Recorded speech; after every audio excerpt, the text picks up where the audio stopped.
Va ser a la tardor de 1705 que Altea desembarcar Batista Basset com a general de l'exèrcit de Carles el d'Àustria entra a la marina i passeja per pobles i viles i en moltes comarques. Els maulets va distribuint armes i donant raons, convencent a tots els llauradors que l'arxiduc Carles ha promès suspendre tributs i gravaments i tot el país li va plantar cara al Borbó Felip V. Els reis i governants de tota Europa es posen a l'aguait i al plet s'aboquen que està en discussió la corona dels regnes d'Espanya i els dos aspirants. Una guerra van a provocar buscant aliances. Amb altres estats els exèrcits preparen Felip de Borbó i Carles d'Àustria tals són els seus noms.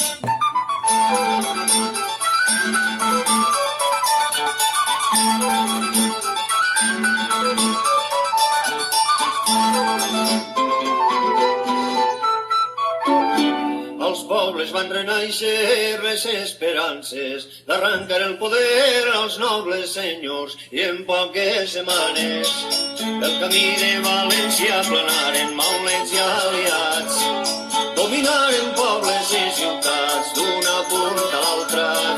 El país va tornar a obrir les arques per traure al carrer les senyeres contra el botifler i l'arxiduc Carles. A la porta de Quarta clamaren i ell feu jurament d'obedir i defendre les lleis. Del dia que ara esmente guardeu memòria el 25 d'abril de 1707, que trista batalla va somoure la terra del Mansa l'exèrcit Borbó. El de l'Àustria va vèncer d'un colp i sense defenses ocuparen comarques senceres, mal dia va néixer i ordenar destruccions i matances i el mal de l'Almansa. Amb raó diuen que a tots alcançar no es pot oblidar que en la boca del poble ha quedat.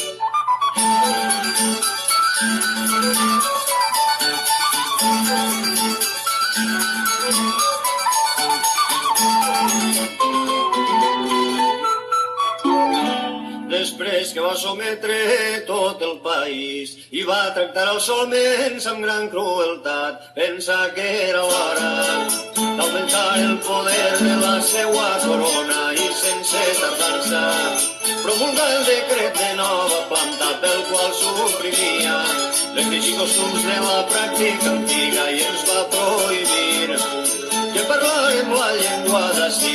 Senyors i senyores, de la història us hem fet el recompte si voleu seguir. En els llibres està tot escrit.